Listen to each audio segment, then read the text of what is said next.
create a data connection to PostgreSQL, one needs to go to Data Integrations, select Integration, type Postgres, select Connection, Connect, Connection, optionally select the data where data will be stored from Postgres, host name. In internet I use local setup, but in internet it would be something like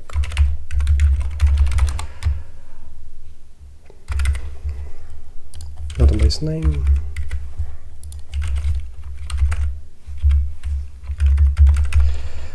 as I use local setup I don't use SSL to connect to the data source.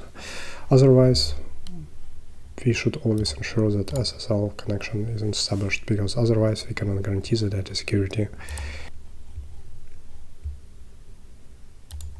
Here we can see the result in data synchronization, and in file manager we can see data.